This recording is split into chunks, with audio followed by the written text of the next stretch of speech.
আপুনি কি মোক ভিডিঅ' কৰি আছে নেনে চাইছো বহুত এতিয়া খুব ধুনীয়া গাহৰি মাংস হ'বলৈ গৈ আছে আৰু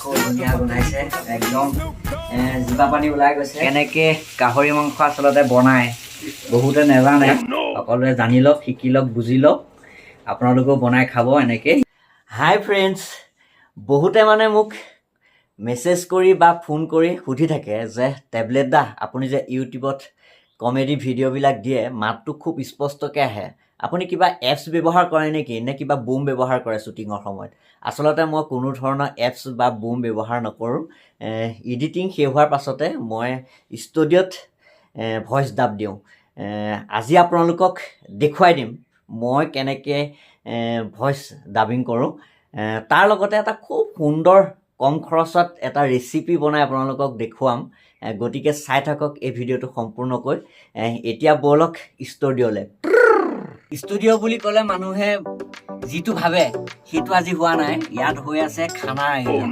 আৰু মই কাটি আছোঁ আলু এয়া নহৰু এয়া আদা এয়া বিলাহী আছে ৰঙা ৰঙা বিলাহী আমি খুব ধুনীয়াকৈ এটা খানা খাম আৰু আমাৰ লগত আছে উপকূল নিজে আছে তুই এই কেমেৰা বেক চাইডে আছে আৰু এয়া দেখুৱাই দিছোঁ এয়া অমল দা সকলোৰে চিনাকি আমাৰ নগাঁৱৰ ভাল মিউজিকৰ কাম কৰে মিউজিচিয়ান আৰু আমি মানে এনেকৈ সৰুকৈ এটা প্ৰিভিউজ খাবলৈ চেষ্টা কৰিছোঁ আচলতে আৰু মই বনাব নাজানো গতিকে মই অকণমান কটা চিঙা কৰি পেলাই সহায় কৰি দিম নমস্কাৰ এটা দি দিয়া হ'ব বনাবা যে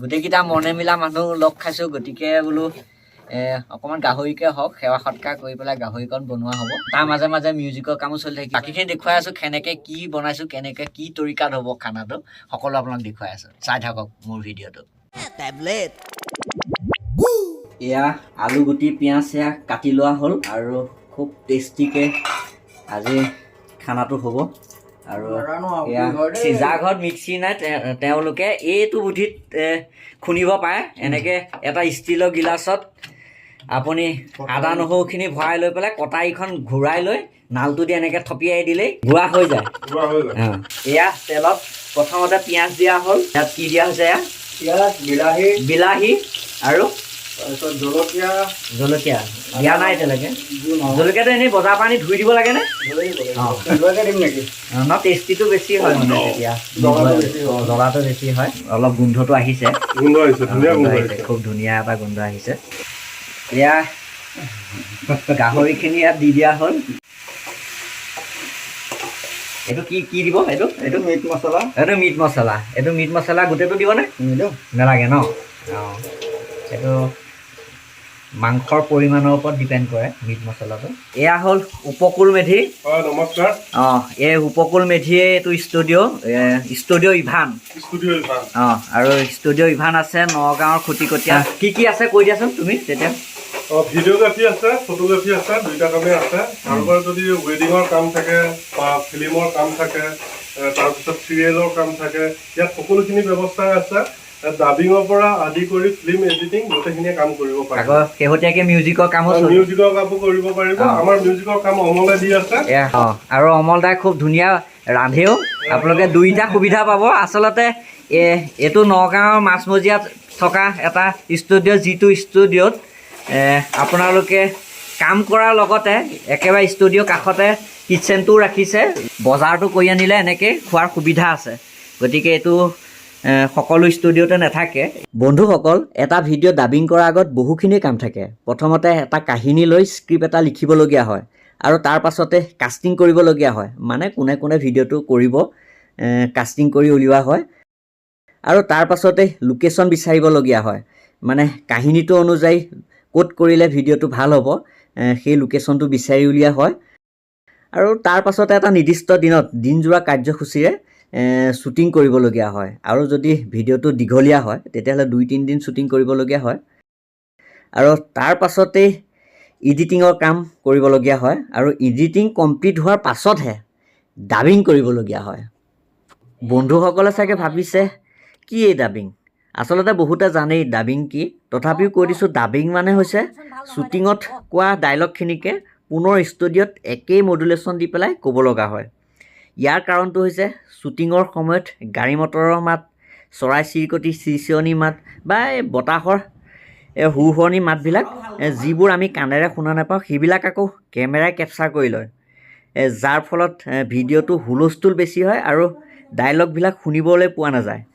সেইকাৰণে প্ৰত্যেকটো কেৰেক্টাৰে ভিডিঅ'ত দেখুওৱাৰ নিচিনাকৈ ডাইলগবিলাক পুনৰ একে মডুলেশ্যনত মাতি ৰেকৰ্ড কৰা হয় আৰু অদৰকাৰী মাতবিলাক ডিলিট কৰি দিয়া হয়। একেবাৰে বৰিং হৈ গৈছোঁ, একদম বৰিং হৈ গৈছোঁ, একদম বৰিং হৈ গৈছোঁ, পিছৰটো লগোৱা। বন্ধুসকল, যেতিয়া এটা ভিডিঅ' ডাবিং সম্পূৰ্ণ হয় তাৰ পাছতহে মিউজিকৰ কাম কৰা হয়। এতিয়া আপোনালোকে ভাবকচোন, মই যে এই 9-10 মিনিটৰ ভিডিঅ'বিলাক বনাওঁ তাৰত কিমানখিনি কষ্ট, সময়, টকা পইচা ব্যয় কৰিবলগীয়া হয়। এই কামখিনি কৰি এটা ভিডিঅ' সম্পূৰ্ণ হ'বলৈ প্ৰায় 9-10 দিনৰ সময় প্ৰয়োজন হয়। গতিকে মোৰ চেনেলৰ বন্ধুসকলক অনুৰোধ জনাইছোঁ, আপোনালোকে প্লিজ স্কিপ কৰি ভিডিঅ'বিলাক নাচাব। যদি কণ্টেণ্ট বেয়া পায় তেতিয়াহ'লে বেলেগ ভিডিঅ' চাওক, তথাপিও স্কিপ কৰি প্লিজ অনুৰোধ কৰিছোঁ আপোনালোকে কেতিয়াও ভিডিঅ' নাচাব। মাংসখিনি লৰাই দিওঁগৈ, নহ'লে কেৰাহীত লাগি ধৰিব। অ' বকুল, তোমাৰ মানুহজনীয়ে মাংস চুৰ কৰিছে। মনে মনে তুমি মাংস কেইপিচ খালা কোৱাচোন? গাহৰি লৰাই আছে লাহৰিয়ে, খুব ধুনীয়া লাগিবই খাবলৈ আচলতে। এয়া কিবা এটা কৈ দিয়াচোন, কোৱা, কিবা এটা কোৱা। কোৱা, তোমালোকৰ ষ্টুডিঅ'লৈ আহিছোঁ। আমাৰ ষ্টুডিঅ'ত এতিয়া আছে বৰ্তমানে জ্যোতিগগন দা, আৰু তেওঁলোকে বনাই আছিলে, মই অকণমান তথাপিতো হেল্প কৰি দিওঁ বুলি ভাবিলোঁ। তাৰপাছত তেওঁৰ চেনেলটোত যিমানবোৰ ভিডিঅ' আছে চাই আছে আপোনালোকে, তেওঁক আগবঢ়াই নিব আৰু চাই থাকিব ভিডিঅ'বোৰ। মই তেওঁক কৈ আছোঁ মোক নুলিয়াব, মই ইমান লেতেৰা হৈ আছোঁ, মই পটকৈ আহি পালোঁ তেওঁলোকৰ কথা পাতোঁ বুলি পেলাই, কিন্তু তেওঁ মোক ভিডিঅ' কৰি দিলে। ঠিকে আছে বাৰু। আৰু ইয়াৰ মাজতে কওঁ, মোৰো এটা চেনেল আছে সংগীতাছ লাইফষ্টাইল বুলি পেলাই, চাব আৰু মোৰ চেনেলটো পাৰিলে ছাবস্ক্ৰাইব কৰি দিব। বাকী মই ষ্টুডিঅ'লৈ সোমাই গৈছোঁ। ষ্টুডিঅ'ত কাম চলি আছে, মিউজিকৰ কাম চলি আছে। এতিয়া খুব ধুনীয়া গাহৰি মাংস হ'বলৈ গৈ আছে আৰু খুব ধুনীয়া গোন্ধাইছে, একদম জিভা পানী ওলাই গৈছে। আমি টপালি খাম, আমি 3জনে মিলি পেলাই খাম। আচলতে মনে মিলা মানুহ 3জন হ'লেই যথেষ্ট, ইয়াতকৈ বেছি নালাগে। আচলতে 2জনৰ ভিতৰত খানা নহয়, সেইকাৰণে আচলতে আমি 3জন হৈ লৈছোঁ। একদম মুখা কৰি আছে। বন্ধুসকল, মোৰ ইউটিউবৰ ভিডিঅ'বিলাক কেনেকৈ ডাবিং কৰোঁ আৰু ক'ত ডাবিং কৰোঁ আপোনালোকক দেখুৱাবলৈ চেষ্টা কৰিলোঁ, আৰু তাৰ লগতে এটি খুব সুন্দৰ ৰেচিপি ৰান্ধি আপোনালোকক দেখুৱালোঁ। কেনেকুৱা পালে আপোনালোকে জনাব। আশা ৰাখিছোঁ আপোনালোকেও তেনেকৈ ৰেচিপিটো বনাই খাব।